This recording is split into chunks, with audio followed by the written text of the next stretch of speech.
इसके बगैर किसी मैं further ado, I would request the Honorable Minister to come and give his first-hand impressions of the economy, investment opportunities in Pakistan, and overall situation in Pakistan. So you will hear a bird-eye view from the Honorable Minister Ishaq Dar Sahab. Sir.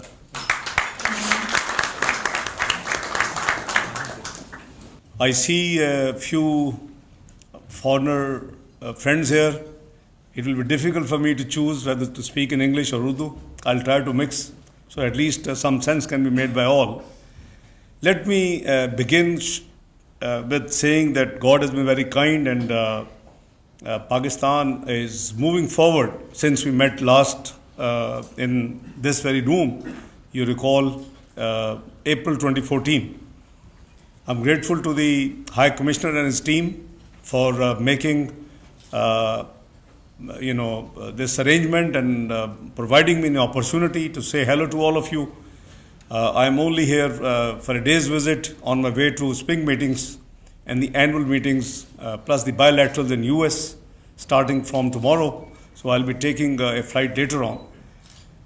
Briefly, as I said, I remember in this very room we had a meeting with the investors, the bankers, and Pakistan was trying in April 2014 to re-enter in the international sovereign bond market because Pakistan had failed to access the market and to issue its paper in 2011.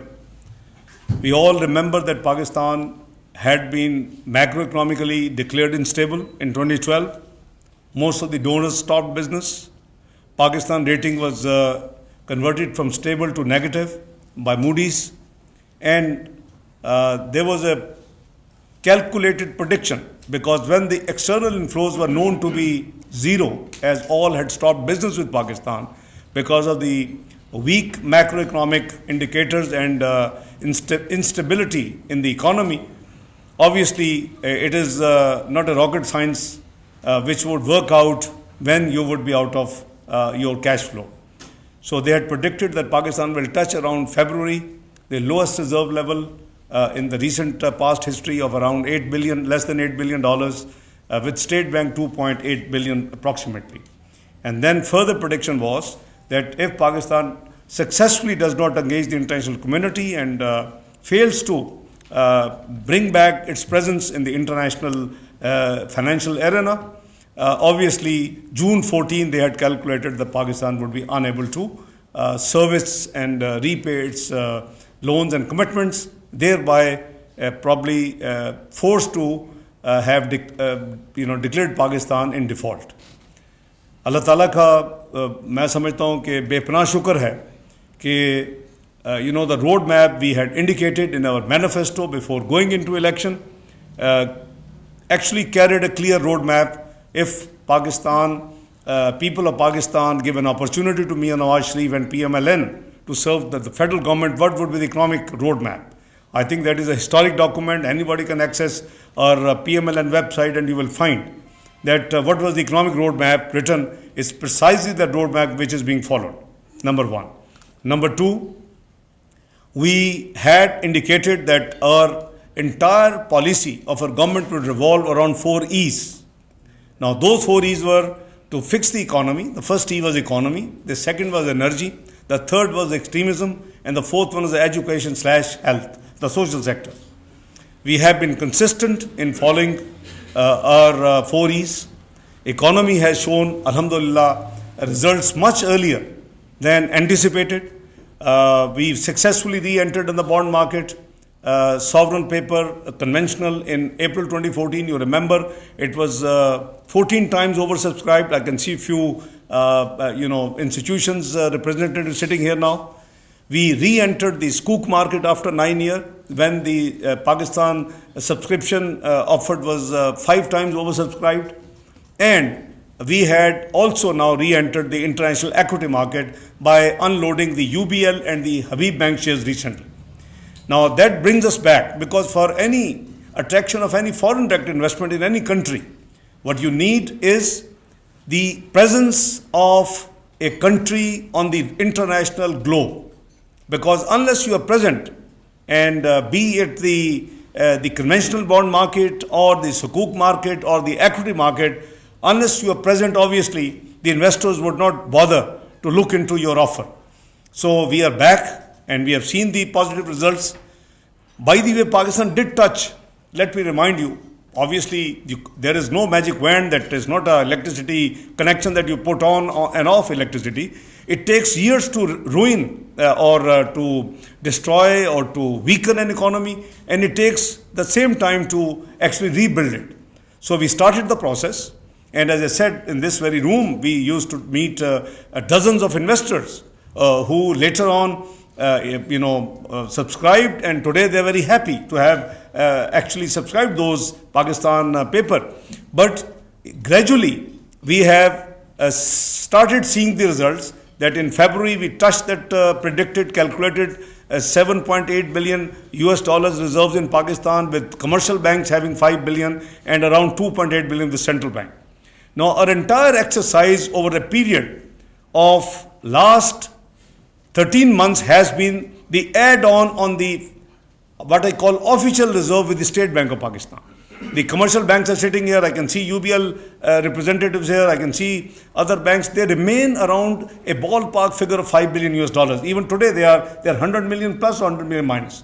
The entire increase incremental in the foreign exchange reserves from 7.75 to 16.8 billion as of close of last night has been entire increase in the central bank official reserves, which increased from 2.8 billion to 11.8 billion reserves, alhamdulillah, as of last night. I think Pakistan currency has been a very stable.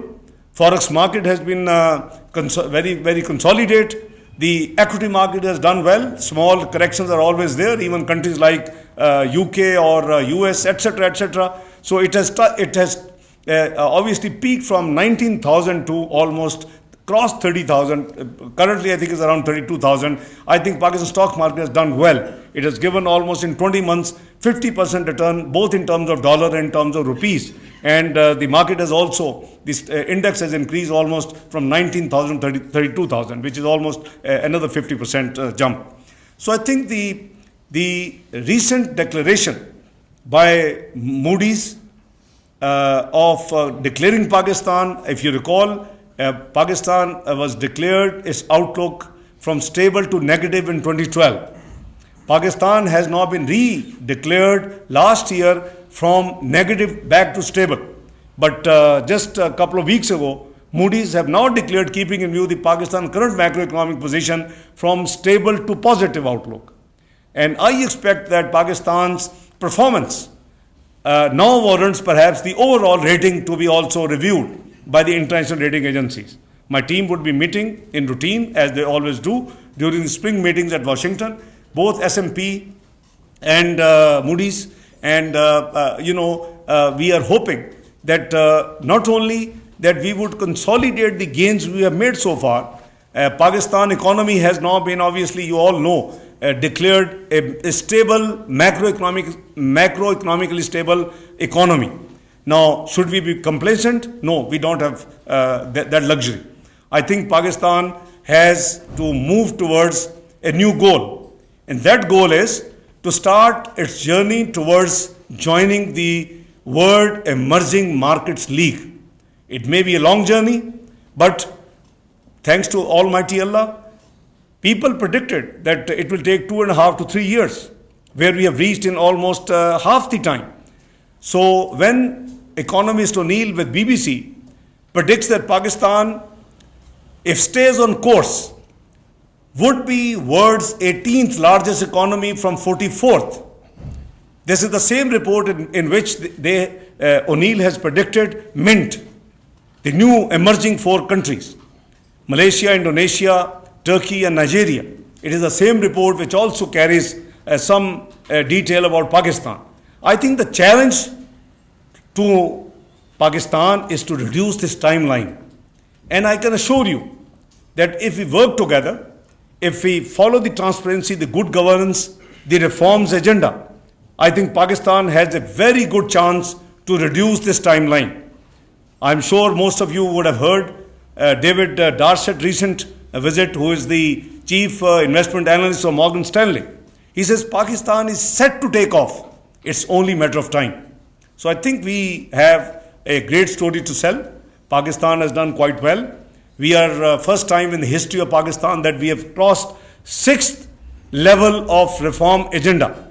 Pakistan has always been known as 1/2 tranche country vis-a-vis reform agenda. That you do one reform agenda or the second stage and then you run away. Now we are ready for the 7th review, and that review, alhamdulillah, all macroeconomic indicators and the targets are, I'm sharing it with you today, with reference to 31st of March, are all in place. And God willing, the review which will start beginning of May will inshallah be 7th successful review. So Pakistan has, as I said, tremendous future. We are focusing on the second E very seriously, and that is energy. Pakistan has a shortfall of something like 4,500 megawatt between supply and demand gap as of today. These 7,000 megawatts projects of energy in different fields, hydro, solar, wind, renewables, etc., are under implementation. Prime Minister Nawaz Sharif has set up a cabinet committee on energy, and he himself is chairing that committee. And on average, he takes a meeting once in a week. And we believe, and we have a very proactive follow-up, projects implementation unit, that these 7,000 plus megawatts should be delivered by end of 2017. So that should take care of our present energy shortfall.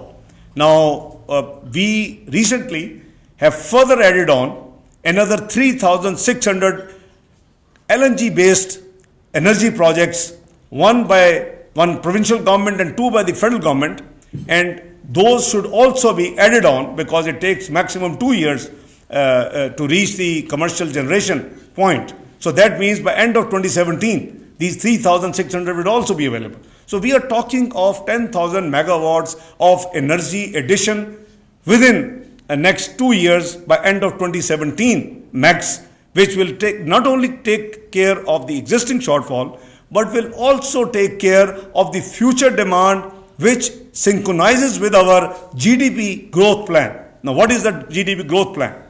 Pakistan has witnessed on average 3% GDP growth. Now, country of 180 million people with a population growth of 2.3%, you cannot increase the level of standard of living or the per capita if you continue to have 3% growth plan. You got to go to 7%. So we have first year we planned 4%, plus we alhamdulillah achieved 6 years high 4.1% GDP growth in the very first fiscal year of our government, which ended 30th June 2014.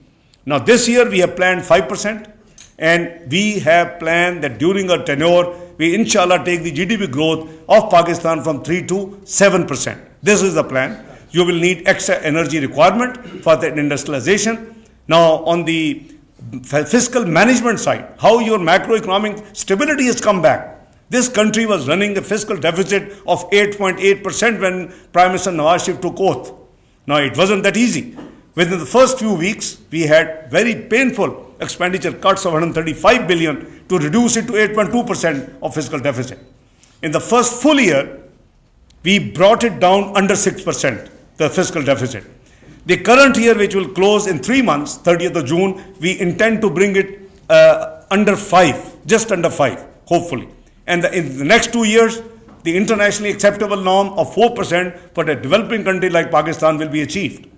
Now, another major area, we had so much of spending, जिसको कहते हैं चादर से ज़्यादा पाँव फैलाया हुआ था खर्चे के मामले में. We borrowed only in 1 year, which is 2012-13, 2,000 billion to run the government.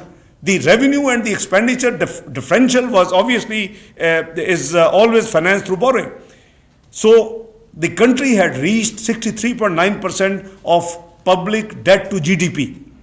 Now this is also a breach of our federal law, Fiscal Responsibility and Debt Limitation Act, that has been breached for the last many years.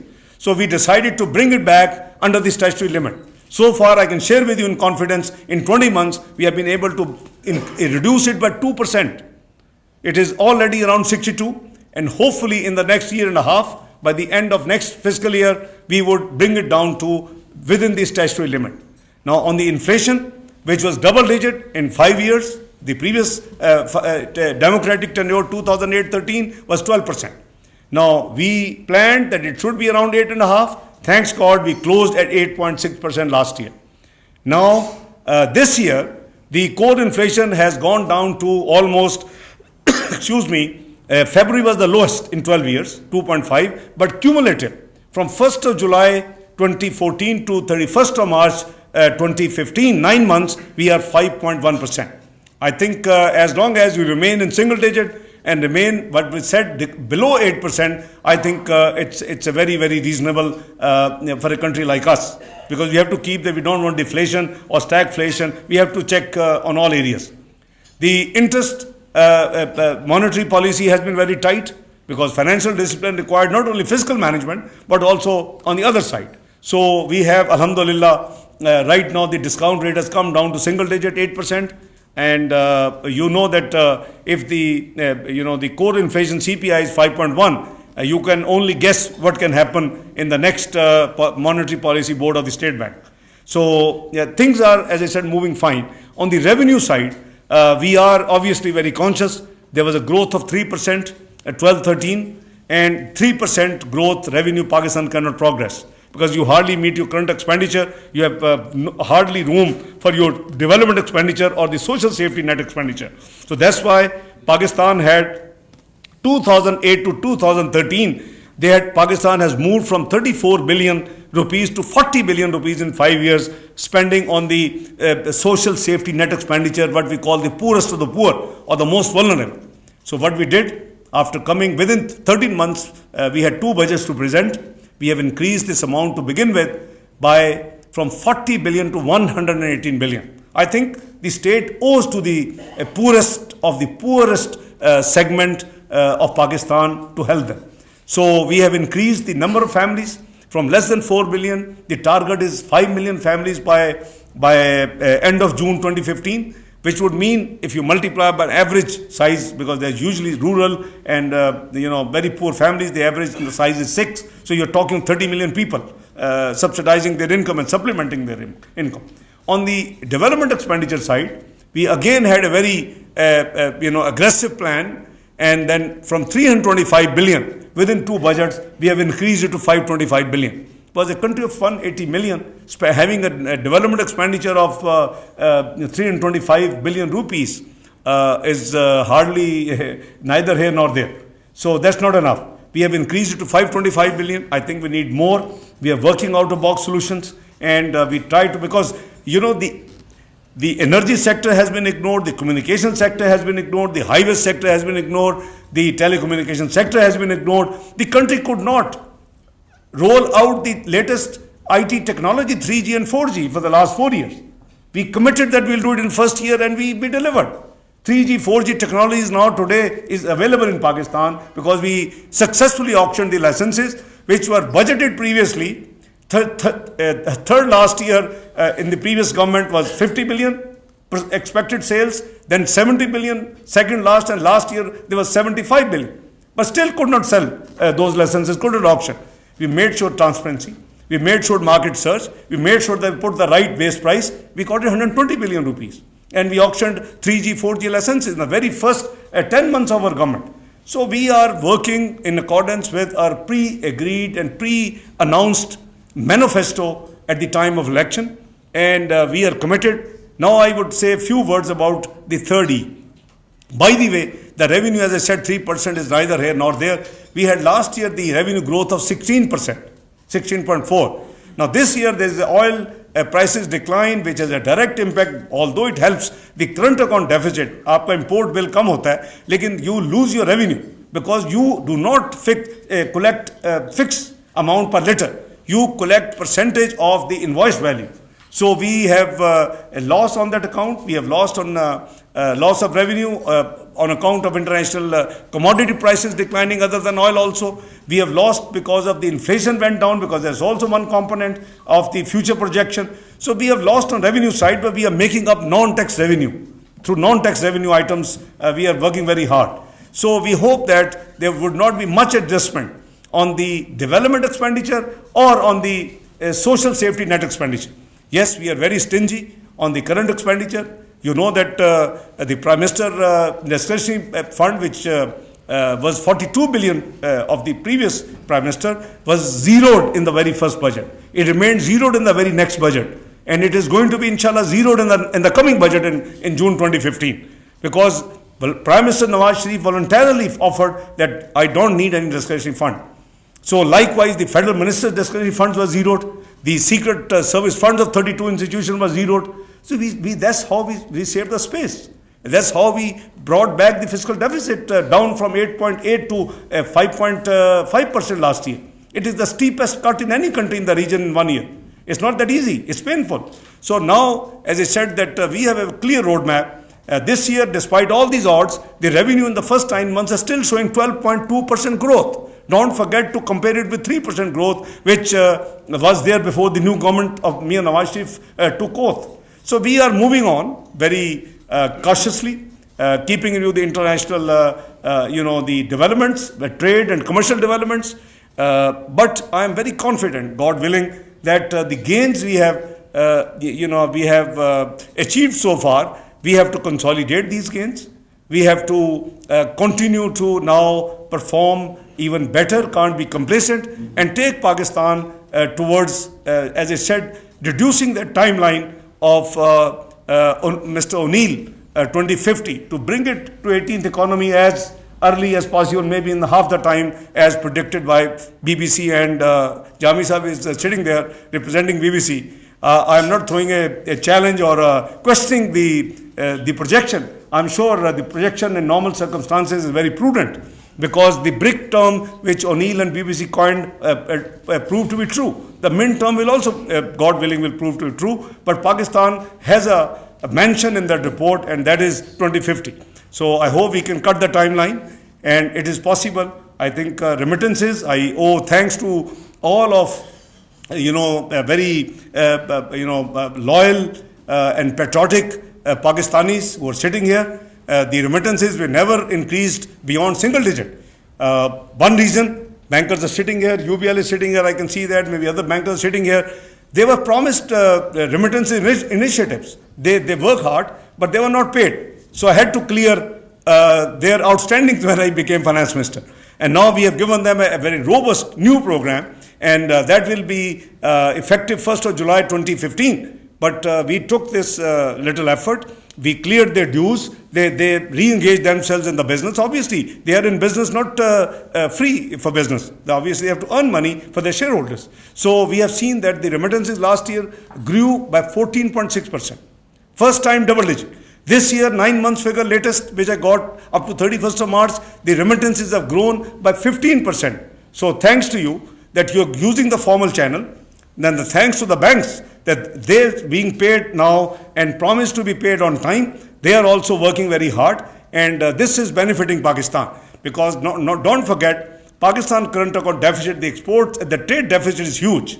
Pakistan has twin deficit problem. One is the fiscal deficit, and the other is trade deficit. But trade deficit is heavily subsidized and taken care of by the home remittances of the expat Pakistanis, who make this great contribution, and we value that. So I think we are moving on very positively so far. Energy I have shared with you. On the extremism, the third E, let me tell you that Pakistan Armed Forces have done a wonderful job. They are successfully, getting moving on, and so far they have captured and killed hundreds of very high-value targets. They have demolished the sanctuaries. They have destroyed their ammunition, and now they have done so much cleanup that the first phase of the displaced Pakistanis, temporary displaced Pakistanis, or internally displaced Pakistanis, whatever term you understand, IDPs or TDPs, that has begun already. But this will cost Pakistan huge amount, and we are not looking for any dole or any assistance, because it will cost, including the rehabilitation, because that is as important as carrying on the operation. You have virtually the schools have been destroyed, the hospitals have been destroyed, the roads have been destroyed. There have been operational expenses in double-digit billions of rupees, and there is a connected expenses in order to raise certain more strength. So, and the TDP's rehabilitation, the three items combined will cost Pakistan about 175 billion rupees or 1.75 billion US dollars. But we are doing on our own.